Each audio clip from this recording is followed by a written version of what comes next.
안녕하세요. 수아입니다. 이번 시간은 나는 부도지에 나오는 마고성에 가고 싶다. 부도지 하면 아시는 분도 있을 것이고 모르시는 분들도 많을 것입니다. 그렇지만 마고성, 마고신화, 마고할미 하면 다 아실 것입니다. 저는 그동안 많은 책과 진리의 경전들을 읽었는데 그중에서 가장 깊은 각인을 남긴 그런 서책이 있다면 저는 부도지를 꼽습니다. 와, 우리의 고대 역사서에 이런 자료가 있었다니 참으로 흥미롭고도 신비롭고 아름답다고 느끼기까지 했거든요. 고대 역사서라고 봐도 되고 신화라고 봐도 되고 설화라고도 볼 수 있습니다. 고대 상고사에 속한다고 볼 수 있죠. 이 부도지는 신라의 박재상이 남긴 서책으로 박재상 하면 딱 떠오르는 생각이 있죠. 망부석의 전설. 전설 따라 삼천리에서 아마 한 번쯤은 망부석의 전설 이야기를 들어보셨을 것입니다. 그 망부석의 전설로 유명한 신라 놀지왕 시대의 충신입니다. 그는 왕의 명령에 따라 고구려와 일본에 사로잡힌 왕의 동생들을 돌아오게 한 후 정작 본인은 일본에서 떠나지를 못하고 잡혀서 목배임을 당해 죽은 사람입니다. 그의 아내 김씨는 남편이 돌아오기를 치술령 고개에서 하염없이 기다리다 남편이 일본에서 죽었다는 소식을 듣고는 스스로 목숨을 끊어 돌이 되었다는 망부석의 전설, 유명하죠. 다 아실 것입니다. 그 전설의 주인공이 바로 박재상입니다. 그런데 그분이 이 부두지를 썼다는 것이죠. 그리고 그의 아들은 백결선생으로 불리는 박문량으로 가야금의 대가로 알려져 있습니다. 학계에서는 혹시 부도지의 저자가 박재상이 아닌 아들 백결선생이 아닌가 하는 추측도 내놓고 있습니다. 부도지의 내용으로 보아서 음악과 관련된 부분 때문이라는 것이죠. 이처럼 부도지는 박재상의 후손인 무학대사, 그 유명한 무학대사가 박재상의 후손이라고 합니다. 박연 등 영의 박씨 가문을 통하여 꾸준히 전래되어 오다가 1953년 그의 후손인 박금 선생이 세상에 내어놓아 알려지게 되었습니다. 그에 따르면 원본은 북한에 두고 내려오는 바람에 자신의 기억을 되살려 책으로 펴낸 것이 오늘날 우리가 보고 있는 부도지라고 합니다. 그런데 이제 박재상 그분은 자손들에게 그런 말도 했다고 합니다.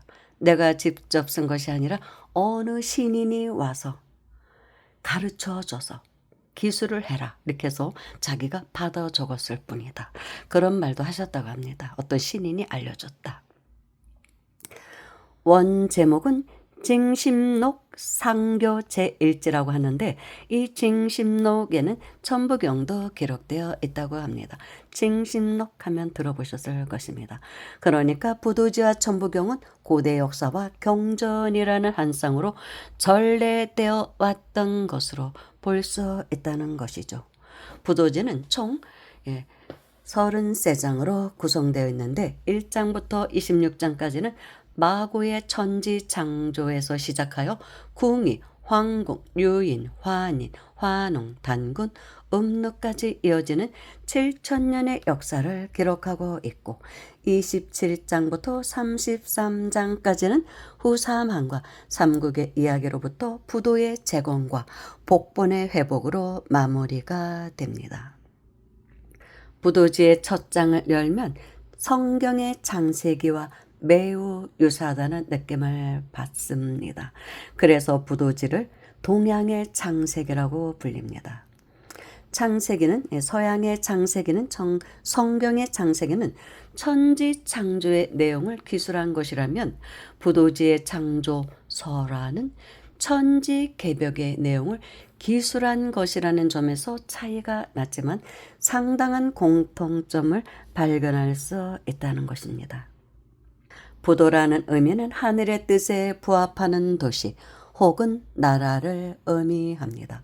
다른 말로 하늘의 뜻에 따라 세워지는 나라의 역사를 의미한다고 볼 수 있습니다. 그리고 우리가 하늘의 뜻에 따라 이 땅에 그러한 나라를 세워야 할 사명이 있음을 말하고 있습니다. 근데 이제 부도에 있는 그 도시에 있는 성이 마고성이라는 것이죠.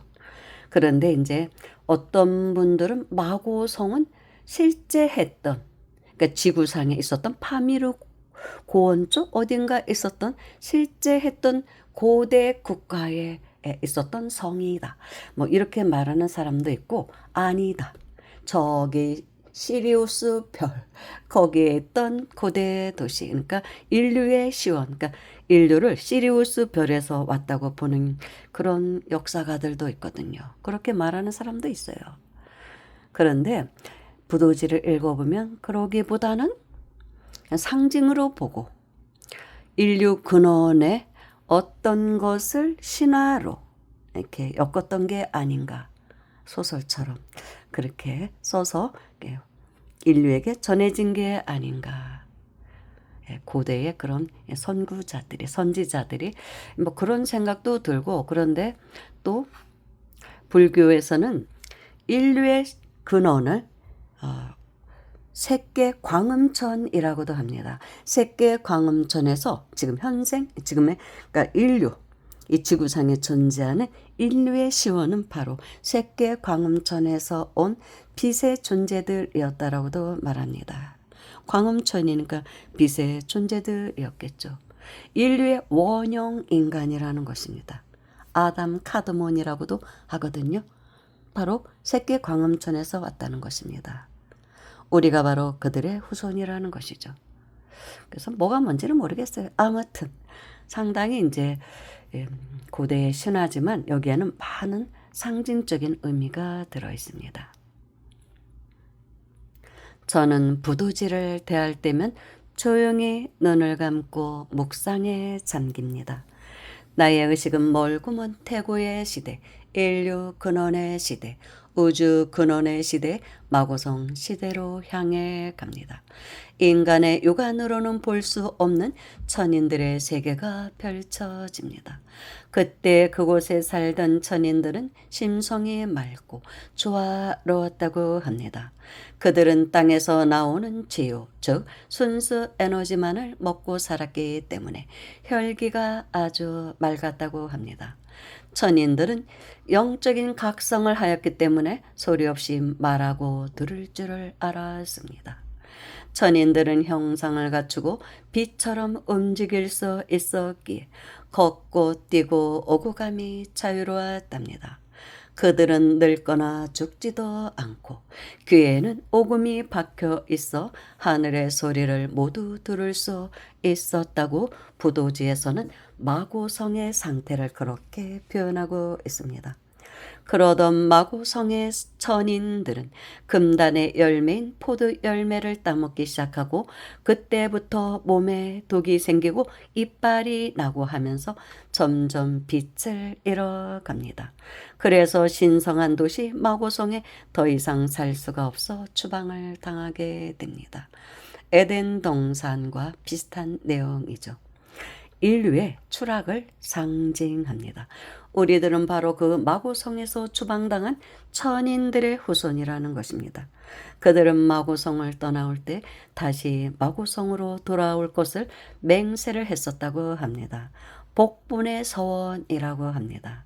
인류는 지금 복분을 해야 될 때라고 합니다. 복분을 하기 위해서는 수행을 해서 영적으로 상승하는 방법밖에는 없다고 합니다. 그런데 2000년대에 들어서 이렇게 복본이라는 말이 굉장히 유행하기 시작했습니다.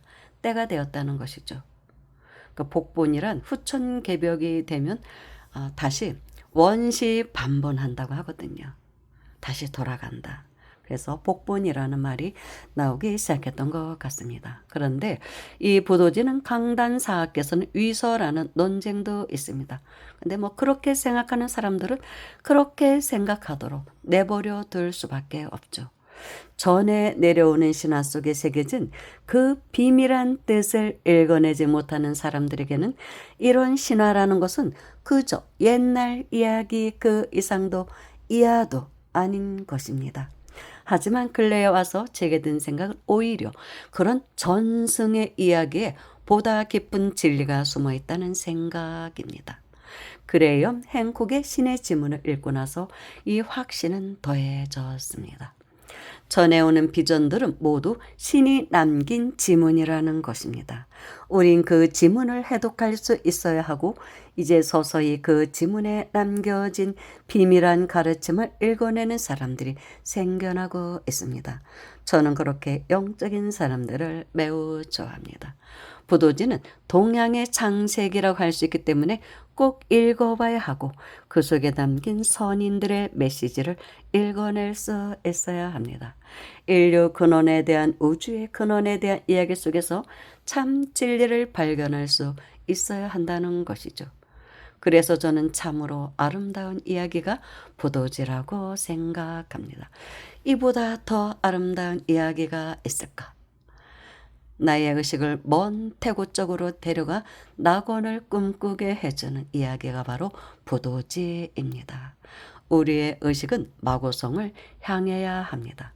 우리가 돌아가야 할 곳이 바로 마고성이니까요.